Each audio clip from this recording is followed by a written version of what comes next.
Olá, boa noite. Índice Bovespa encosta nos 137 mil pontos e bate novo recorde. Valorização das ações da Petrobras lideram alta com o aumento do petróleo no mercado internacional. Lula assina projeto de lei para ampliar acesso e baratear gás de cozinha para 20 milhões de famílias. E você vai ver também.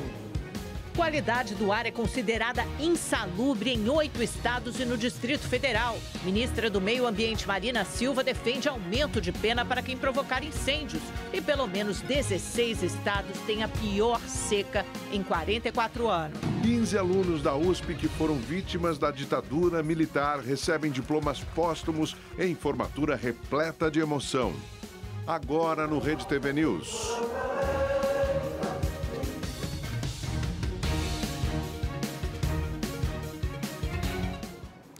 O presidente Lula assinou um decreto para aumentar a oferta de gás de cozinha para famílias de baixa renda. A medida faz parte da Política Nacional de Transição Energética. O decreto amplia o programa Gás para Todos, que hoje atende 5 milhões e 600 mil famílias com renda de até meio salário mínimo. A meta é chegar a 20 milhões até o fim do ano que vem. A Agência Nacional de Petróleo vai credenciar os revendedores e fixar um teto para o valor do gás a ser vendido para as famílias. A diferença vai ser paga pelo governo federal. Um aplicativo será criado para fazer a venda e garantir que o subsídio seja repassado às famílias. Quando a gente resolve fazer uma política de gás, é porque o gás hoje tem que ser um instrumento da cesta básica do povo brasileiro, que muitas vezes não consegue comprar o botijão de gás, que sai da Petrobras a R$ 36 e é vendido em alguns estados a 140, a 120, a 130. Será que essas pessoas não têm noção? O presidente também assinou medidas para impulsionar e baratear a produção de gás natural. A Agência Nacional de Petróleo vai poder intervir no mercado e criar uma tarifa reguladora. Outra medida é a criação de políticas para buscar investimentos em energia eólica, solar e diesel verde. A expectativa do Ministério de Minas e Energia é receber cerca de 2 trilhões de reais de investimentos no setor. Economistas do mercado financeiro elevaram a previsão de inflação para este ano de 4,22% para 4,25%. A meta de inflação do governo para este ano é de 3%, com um intervalo de tolerância de 1,5 ponto percentual, podendo chegar a 4,5%. A estimativa para o Produto Interno Bruto, o PIB, subiu para 2,43%.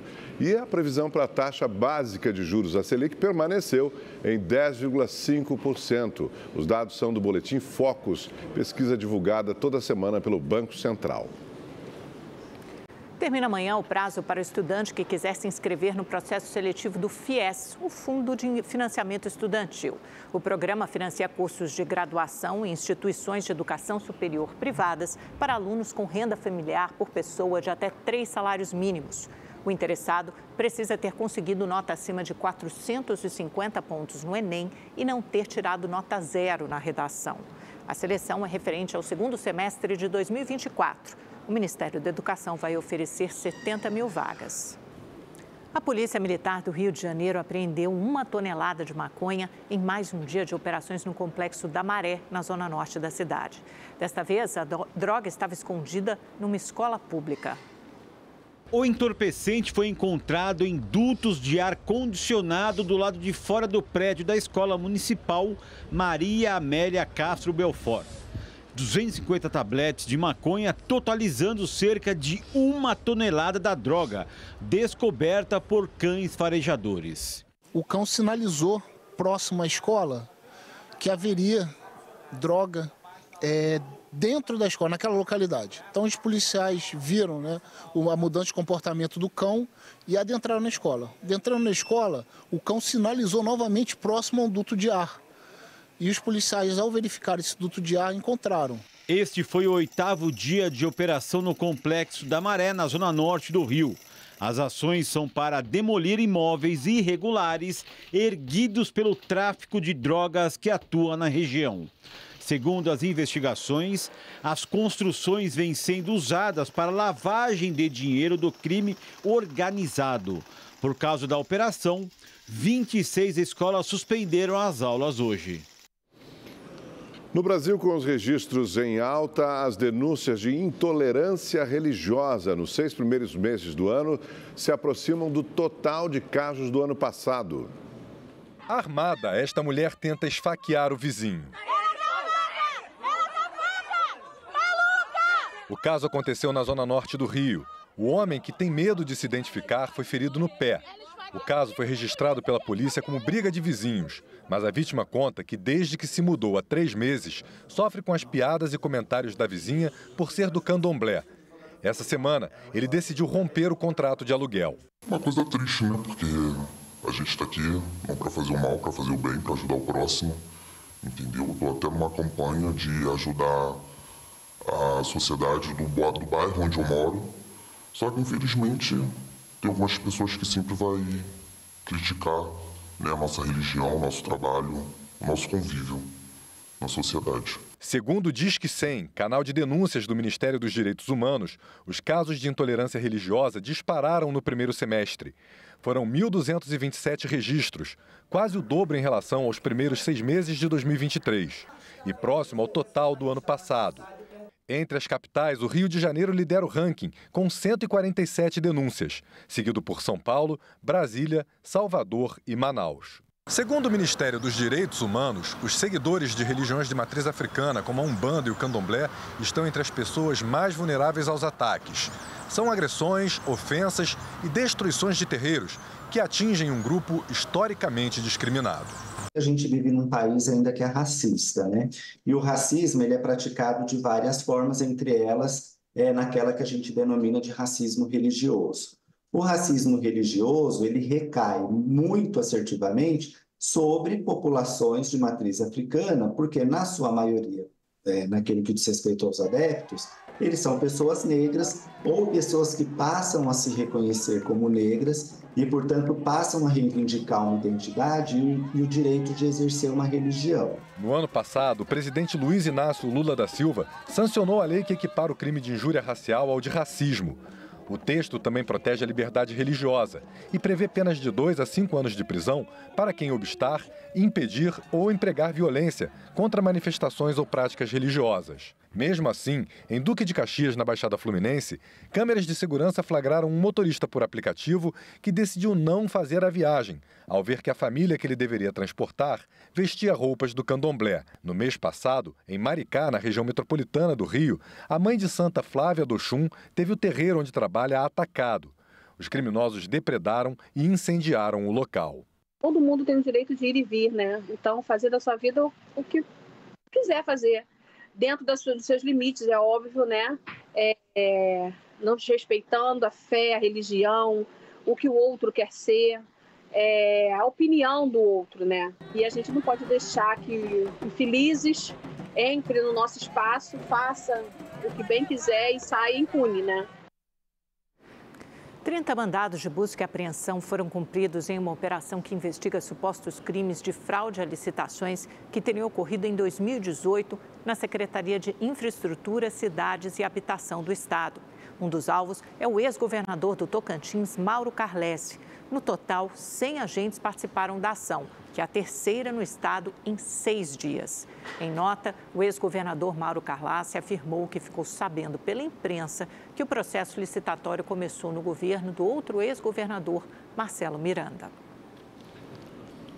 Uma família de Belo Horizonte denuncia a morte de um idoso depois que ele recebeu uma superdosagem durante a sessão de quimioterapia em um hospital particular. A Polícia Civil investiga o caso. A Carolina acompanhava o pai, Nilton Carlos Araújo, de 69 anos, que tratava um câncer de medula óssea. Ela gostava de compartilhar os momentos e a recuperação ao lado dele. Cadê? Manda um beijo pra mamãe. Isso aí. A família e os médicos estavam esperançosos com a evolução do seu Nilton. Ele realmente já estava quase curado. E a gente estava, nossa, numa alegria. Literalmente, há 7 dias atrás, domingo passado, meu pai estava andando, a gente estava fazendo planos. O idoso fazia quimioterapia uma vez por semana neste hospital particular em Belo Horizonte. No boletim de ocorrência, a filha relatou que um enfermeiro, diferente do habitual, ficou encarregado de administrar a medicação e aplicou de uma só vez a dosagem que seria para o mês todo. A família afirma que os problemas de saúde começaram logo após a aplicação das 4 doses da medicação. O idoso retornou ao hospital por 3 dias consecutivos, sempre orientado a voltar para casa. A situação piorou. Ele passou 2 dias internado, mas morreu logo após ser transferido de unidade. Foram feitas as 4 injeções mesmo nele. Já foi constatado superdosagem e que saia a droga correta, que foi o que ele recebeu, que foi o bortezomib. A Polícia Civil investiga a causa da morte. O enfermeiro suspeito de aplicar as 4 doses de quimioterapia foi afastado até que o caso seja esclarecido. Em nota, a MedSenior lamentou profundamente o ocorrido e informou que está conduzindo uma investigação interna detalhada, além de oferecer apoio integral aos familiares. O que está me dando força é justamente para poder fazer a justiça não só por ele, porque ele não vai voltar, né? Mas para não acontecer erros médicos com outras pessoas. Começou hoje a semana de mobilização nacional para a identificação de pessoas desaparecidas. A campanha do Ministério da Justiça conta com postos de coleta de amostras de DNA em todos os estados. Esta mulher foi convocada pela Polícia Civil de Minas Gerais para fazer a coleta de saliva. O procedimento foi realizado no IML de Belo Horizonte. O pai dela, de 49 anos, desapareceu há quase 2 meses. Ele saiu de casa, né, com a roupa do corpo, pegou a moto dele, não pegou chave. O material coletado é usado para fazer uma comparação com o DNA de pessoas encontradas vivas ou falecidas com identidade desconhecida. O código é inserido em um banco de dados que busca por compatibilidades, apontando ou não a identificação de desaparecidos. Esse é um programinha de computador, onde o material genético do familiar é processado e é colocado nesse programa. O Banco de Dados de Minas Gerais tem atualmente 533 perfis genéticos de restos mortais cadastrados. Nos últimos 5 anos, 26 pessoas foram identificadas com a ajuda da tecnologia. Claro que a gente quer que encontre vivo, mas eu acredito que se encontrar ele e ele já esteja falecido, vai pelo menos aquietar um pouco o nosso coração, a gente vai poder fazer uma despedida. A campanha de mobilização nacional vai até a próxima sexta-feira. 270 postos vão fazer a coleta de DNA em todo o país. O procedimento é simples e não dói. Materiais da pessoa desaparecida, como barbeadores, escovas de dente ou de cabelo e roupas usadas que não tenham sido lavadas, também podem ser entregues no IML. Chega um momento em que a investigação não consegue avançar. Ou que a pessoa está morta, está internada, né, está fora do país. Então, com o material genético fornecido, a gente vai conseguir reduzir isso daí. Segundo o Ministério da Justiça, o Brasil tem hoje mais de 39 mil pessoas na lista de desaparecidos do Sistema Nacional de Informação de Segurança Pública.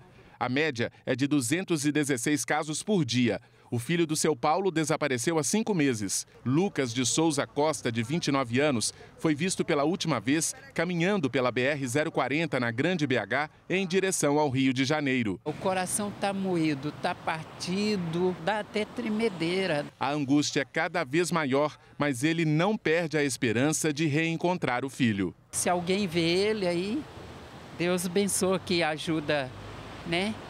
Ajuda a gente, ajuda ele a voltar para casa. Pesquisadores da Universidade Federal de Pernambuco desenvolveram um sensor que identifica se o azeite está adulterado. O produto é o segundo alimento mais falsificado no mundo. A alternativa pode ajudar o consumidor. Afinal, o azeite já está muito caro nos mercados e ainda é preciso evitar ser enganado. A tecnologia detecta a adulteração por meio de um sensor de fibra ótica. O líquido é despejado e o índice de refração do produto é medido. O dispositivo consegue detectar uma adulteração acima de 9%. O que a gente avalia são as características exóticas, né? Porque como a gente está trabalhando com luz, então, por exemplo, se eu tiver um material um pouco mais oleoso, então eu tenho um pouco mais de perda de luz. E aí, quando a gente faz a comparação, por exemplo, com os óleos vegetais, a gente observa respostas diferentes para cada tipo de óleo. Então, eu vou ter uma resposta específica para o azeite, vou ter uma resposta totalmente diferente para o óleo de soja. O azeite não é um ingrediente barato. O produto teve um aumento médio de preço de 50% desde o ano passado, segundo o IBGE. Por isso, o projeto desenvolvido pelos pesquisadores pode ajudar o bolso dos brasileiros, já que, segundo a agência regulatória norte-americana, o azeite é o segundo alimento mais adulterado do mundo. Então, você também tem uma busca maior das pessoas, né? As pessoas buscam uma alimentação mais saudável, muitas vezes julgam o azeite como um óleo mais saudável do que outros, como óleo de soja. E aí você abre espaço para que adulteradores, no geral, eles façam a substituição completa ou acrescentem um pouco do volume de, por exemplo, óleos mais baratos. Segundo o orientador do projeto, o professor Joaquim Martins, o modelo pode ser replicado e adotado no mercado e em órgãos reguladores. O processo de fabricação também é relativamente simples, então ele tem um potencial de ser um dispositivo de baixo custo. A eletrônica embarcada para se construir o equipamento em si também não seria algo de alta complexidade. Então, a expectativa é poder realizar, é possível construir um equipamento de baixo custo. As vantagens em relação a outros estudos são o custo e a precisão dos resultados. A gente conseguiu comprovar que, de fato, o nosso sensor, além de ser relativamente mais simples que a grande maioria dos dispositivos encontrados na literatura, ele também apresenta a capacidade de responder a diferentes estímulos, né, a diferentes tipos de adulterantes.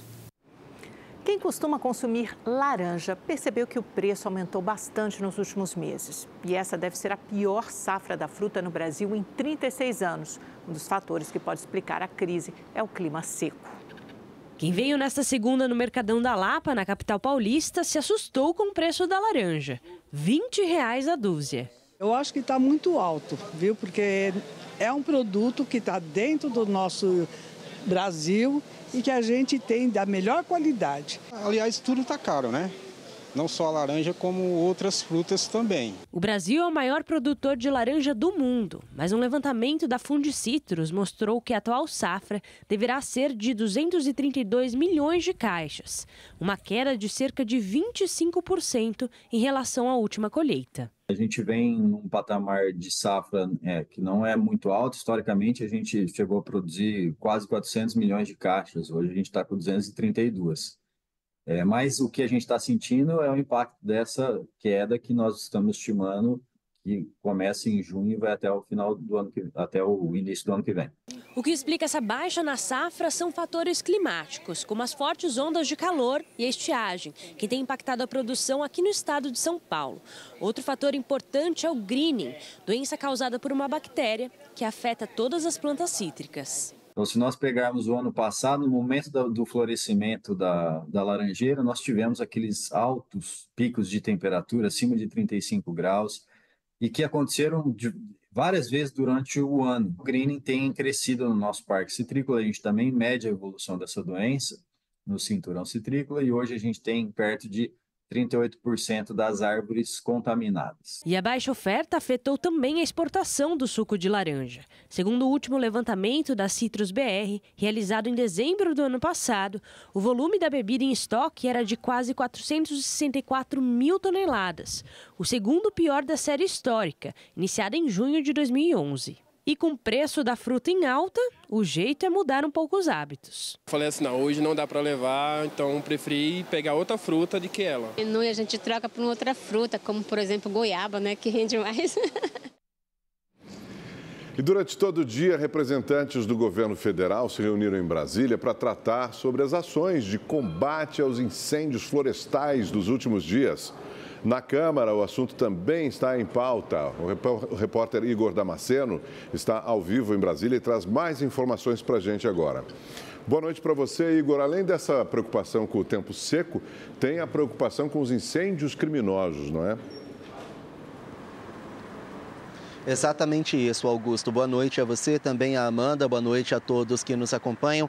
Após denúncias e as investigações da Polícia Federal, um grupo de deputados protocolou hoje um projeto de lei que pretende aumentar a pena máxima de 4 para 10 anos de quem iniciar um incêndio florestal propositalmente. O texto agora aguarda o despacho do presidente da Câmara, Arthur Lira, para então tramitar nas comissões temáticas. No entanto, devido devido à emergência do assunto, há um outro grupo de parlamentares que querem aprovar o requerimento de urgência da matéria e assim o texto deve ser discutido diretamente no plenário da Casa. Hoje à tarde, o secretário nacional de Proteção e Defesa Civil, o Volney Wolff, se reuniu com secretários de saúde e técnicos do Ministério da Defesa para discutir toda essa crise provocada pelos incêndios. Segundo o secretário, os esforços estão concentrados na aquisição de novas aeronaves que devem ajudar a combater os incêndios florestais pelo país. Eles devem ser utilizados principalmente em São Paulo e na região amazônica. Inclusive, o KC-390, que é o maior avião da Força Aérea Brasileira, começou a operar hoje no combate aos incêndios em Ribeirão Preto, no interior paulista. Os incêndios já foram registrados em 16 estados e também aqui no Distrito Federal. Inclusive, os mais de 3 milhões de moradores daqui do Distrito Federal já estão convivendo há 2 dias com uma densa fumaça. Sobre esse assunto, nós preparamos uma reportagem. Vamos acompanhar. O Congresso Nacional, a Ponte JK e a Torre de TV em Brasília ficaram praticamente invisíveis. Os principais pontos turísticos da cidade foram cobertos por fumaça. Pela primeira vez na história, o Distrito Federal inteiro ficou acinzentado. Em Uberlândia, no Triângulo Mineiro, não foi diferente. O horizonte praticamente desapareceu. As ruas ficaram vazias porque os moradores tentaram se proteger da fumaça. Quem mora em Porto Velho, capital de Rondônia, também teve dificuldade de respirar.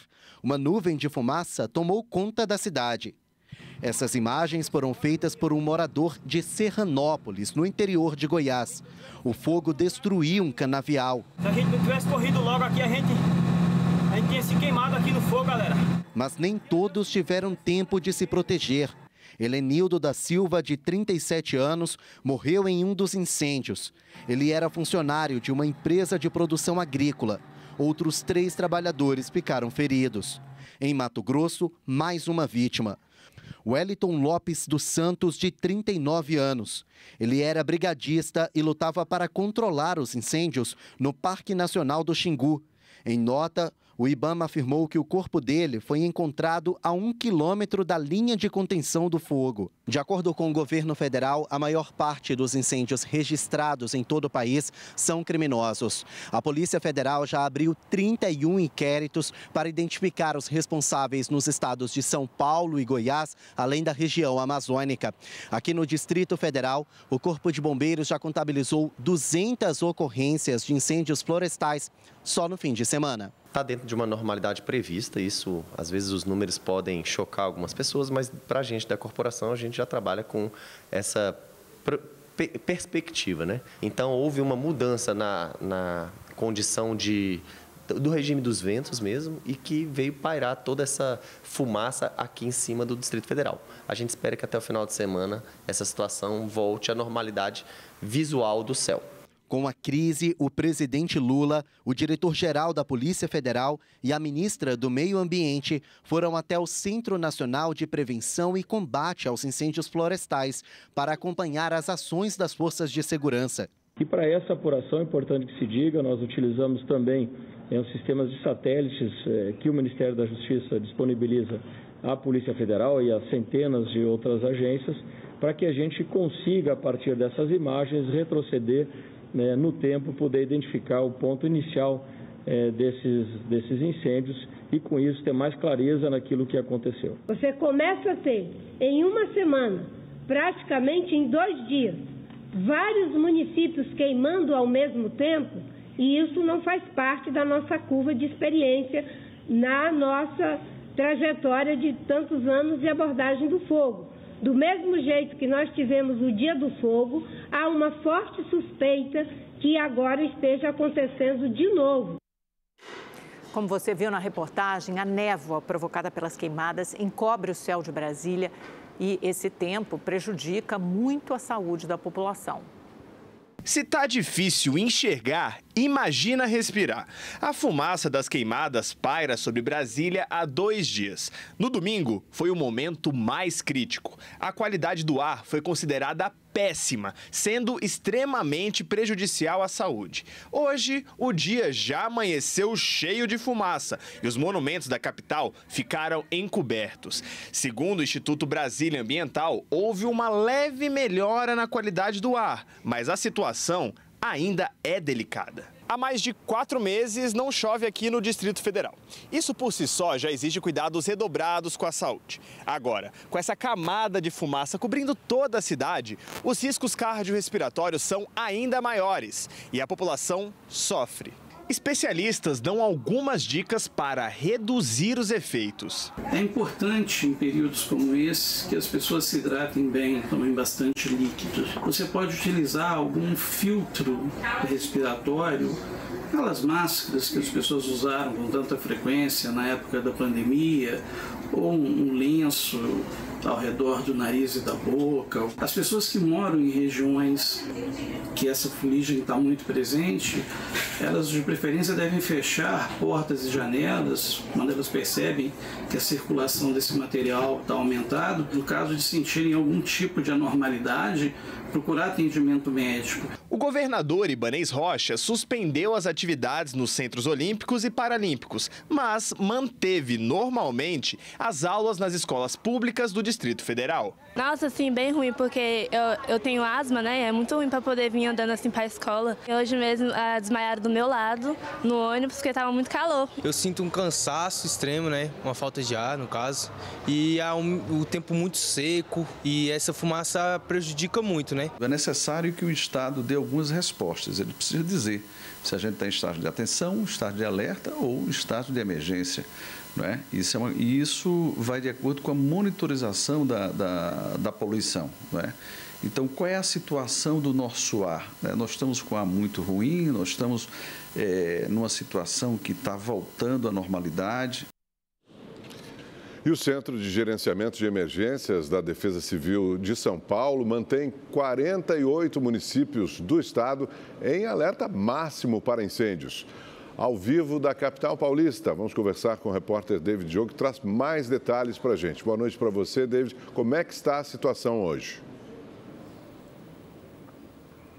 Boa noite, Augusto, Amanda e a todos que nos acompanham. Pois é, Augusto, o estado de alerta da Defesa Civil só reforça ainda mais a gravidade que tem aí nas regiões pelo risco do tempo seco e também os novos focos de incêndio. De acordo com o gabinete de crise criado pelo governo do estado de São Paulo, não há focos de incêndios ativos no momento, mas 48 municípios seguem aí em situação de emergência por 180 dias. No momento, todas as rodovias estão liberadas, mas com monitoramento 24 horas para eventuais focos de fogo e fumaça que possam atrapalhar a visibilidade.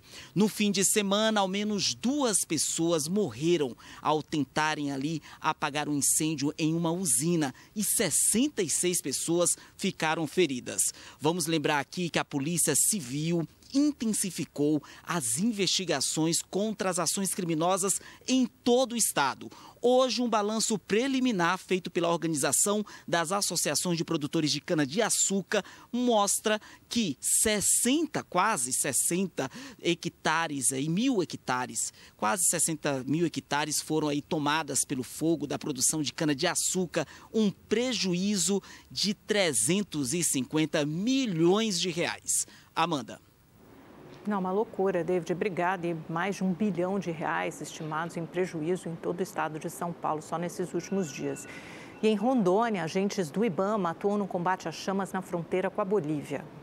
No Parque em Guajará-Mirim, uma das maiores unidades de conservação do estado, o fogo já destruiu uma área de quase 50 mil campos de futebol, equivalente a aproximadamente 22% de toda a área do parque. Infelizmente, no estado de Rondônia, qualquer que seja o remanescente de áreas como essa, ela é de uma importância biológica muito grande. É o último refúgio que sobrou para essa biodiversidade tão grande que existe no nosso estado. Agentes do IBAMA atuam no combate às chamas há mais de um mês e os focos se concentram na região em 12 pontos. O caso está sendo investigado pela Polícia Ambiental, mas a principal suspeita é que se trata de uma ação criminosa.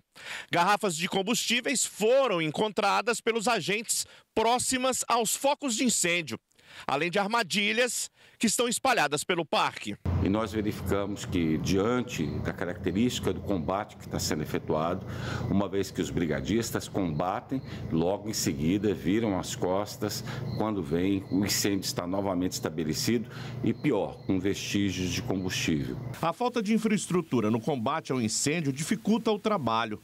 O Ministério Público Federal em Rondônia recomendou à União que libere verba para a contratação urgente de mais 450 brigadistas e que sejam disponibilizados 3 helicópteros equipados e específicos para auxiliar no combate aos incêndios. E vamos ver então a previsão do tempo para todo o Brasil com o Igor Silveira. Boa noite para você, Igor. Previsão de chuva, alguma coisa que possa ajudar com essas queimadas aí, pelo estado de São Paulo principalmente? Vamos lá. Boa noite, Augusto. Boa noite, Amanda. Boa noite para você que está em casa. Pois é, não tem previsão de chuva em praticamente nada do centro-oeste, centro-sul do país. O destaque ainda é a frente fria que mantém as temperaturas baixas no Paraná, Santa Catarina e no Rio Grande do Sul. Olha, São Paulo começa a terça-feira com as temperaturas baixas. As mínimas começam na casa dos 5 graus. Se isso acontecer, a gente pode bater o novo recorde do dia mais frio do ano. E a máxima amanhã não passa dos 19 graus. Só que no decorrer da semana as temperaturas voltam a subir e saem da casa dos 5 graus e pode chegar aos 13 graus de mínima, dos 19 até os 26, 27 graus de máxima. Sobe bastante. E isso também faz com que aumente os riscos das queimadas. Olha, aqui nesse mapa a gente vê a situação de emergência para queimada amanhã. Quase nada nesses pontos em roxo aqui do mapa. Só que como na semana as temperaturas voltam a subir, esse risco aumenta. E até a próxima sexta-feira, o próximo sábado, dia 31, a temperatura pode aumentar e o risco de queimadas também. Quase todo o estado, como a gente acompanha aqui na tela. Isso é bem perigoso, viu? No Rio de Janeiro, o frio continua e as temperaturas amanhã não passam dos 23 graus.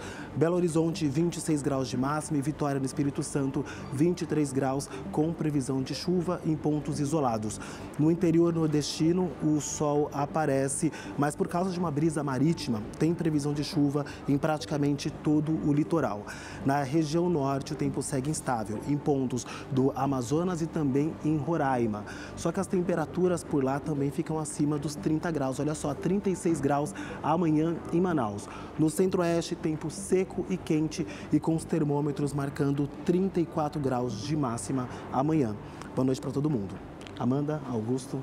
Obrigada, Igor. Sempre de olho nesse mapa com essa secura toda. Até amanhã. Cidades da Serra Catarinense amanheceram com temperaturas abaixo de 0 grau. Em Urupema, a mínima chegou a -3. A cidade é a mais fria do país e registrou a sensação térmica de 23 graus negativos. Olha só que maluquice, negativos. A vegetação ficou toda esbranquiçada por causa do gelo e até a cerca de arame farpado mudou de cor. Em São Joaquim, árvores e plantas ficaram totalmente cobertas por lâminas de gelo que formaram uma espécie de estalactite. Bom, pelo menos a paisagem fica bonita, desse jeito aí. O governo do Rio Grande do Sul anunciou hoje a destinação de cerca de 7 milhões de reais voltados ao bem-estar dos animais atingidos pelas enchentes. O Rio Grande do Sul possui 3.500 animais abrigados após as enchentes. Os projetos incluem o lançamento da campanha de incentivo à adoção responsável, um programa emergencial de apoio aos cães e gatos abrigados e a contratação de uma consultoria especializada para a criação de políticas públicas em prol dos animais. O projeto Adote um Bichinho da Enchente prevê feiras de adoções, campanhas publicitárias e, inclusive, transporte para outros estados até o dia 27 de setembro. Ele busca estimular adoções. Então, o que a gente deseja é que esses animais que hoje estão em abrigos possam ser bem cuidados dentro desses abrigos durante o tempo que for necessário, mas que seja estimulada a adoção. Tanto é que uma das obrigações para que o município receba esses recursos é justamente fazer as feiras de adoção para estimular esse encaminhamento para lares definitivos. Se for necessário estender, nós vamos estender. Agora o mercado financeiro. O dólar fechou o dia em alta, cotado a R$ 5,49. E o índice Bovespa, que é o principal índice da Bolsa de Valores brasileira, alcançou um novo recorde histórico. Fechou a segunda-feira perto dos 137 mil pontos, impulsionado principalmente pela alta das ações da Petrobras, que subiram porque o preço do barril de petróleo no mercado internacional aumentou bastante com a escalada do conflito no Oriente Médio. Essa alta aí, que chegou perto dos 137 mil pontos, é uma alta de 0,94%. A equipe da Anvisa no aeroporto de Guarulhos foi acionada após a identificação de um passageiro com sinais e sintomas compatíveis com a Mpox. O Centro de Informações Estratégicas em Vigilância em Saúde do Estado de São Paulo foi notificado e o paciente foi encaminhado para isolamento e realização de exames. Na sequência, o estrangeiro foi transferido para o Instituto de Infectologia Emílio Ribas, na capital paulista. O passageiro desembarcou no aeroporto no dia 14 de agosto e estava em uma área restrita para pessoas que esperam para pedir refúgio. A Anvisa aplicou alguns questionários, mediu a temperatura e verificou sinais da doença na pele em outras pessoas. Mas nenhum novo caso suspeito foi encontrado no local. E a partir de hoje começam a valer as novas regras para a entrada de imigrantes sem visto no Brasil. O objetivo é evitar que o país seja usado por criminosos como rota para o tráfico internacional de humanos. Uma cena que tem se tornado comum no Aeroporto Internacional de Guarulhos, em São Paulo. Pessoas que ficam dias, às vezes semanas, morando no setor de embarque e desembarque. Elas não têm visto de permanência e aguardam autorização para a entrada no país. Na semana passada, eram mais de 450 nessa situação. Muitos chegam aqui fugindo das condições de seus países, mas outros chegam por meio de organizações criminosas que usam o país como rota para o tráfico de pessoas. Os passageiros desembarcam em solo brasileiro e são orientados por esses criminosos a solicitar refúgio. 70% deles vêm do Sudeste Asiático, sobretudo da Índia, Vietnã e Nepal. Só que essas pessoas não estão ficando no território brasileiro como seria de se esperar de uma pessoa que solicita refúgio. Ela segue viagem para outros países na América do Norte. Então, nós começamos a identificar que está sendo mantida uma rede, uma rota de contrabando de imigrantes e de tráfico de pessoas mediante essa rota por dentro do Brasil. Uma apuração da Polícia Federal mostrou que de janeiro de 2023 a 27 de junho deste ano foram recebidos mais de 8 mil pedidos de refúgio. No entanto, um comportamento chamou a atenção dos investigadores.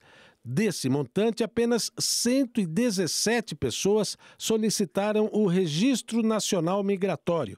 O restante já deixou o país ou permanece de maneira irregular. A partir desta segunda-feira, o imigrante que tem passagem comprada para outro país, mas parou no Brasil por causa da conexão, terá que seguir viagem. Caso o imigrante entre com um pedido de refúgio, terá que provar que está sendo perseguido no país de origem. Nós estudamos muito esse assunto, porque é importante dizer que o Brasil continua mantendo a sua política de imigração, a sua política de concessão de refúgio integralmente. O que nós estamos tratando é de uma situação muito específica que envolve uma atividade criminosa que nós temos que combater. A Defensoria Pública da União é contra a nova regra do Ministério da Justiça por considerar que a devolução imediata de refugiados é uma violação aos direitos humanos. A medida coloca em risco a vida de quem saiu do país de origem, fugindo de perseguições ou maus tratos. O Brasil é considerado, até o momento, um exemplo mundial de acolhimento e proteção do direito dos refugiados. E, com essa medida, está ameaçada essa posição, sendo o maior retrocesso que tivemos nos últimos 25 anos. A Faculdade de Filosofia, Letras e Ciências Humanas da Universidade de São Paulo, a USP, entregou hoje diplomas póstumos de 15 estudantes mortos pela ditadura militar. Um dia de muita emoção.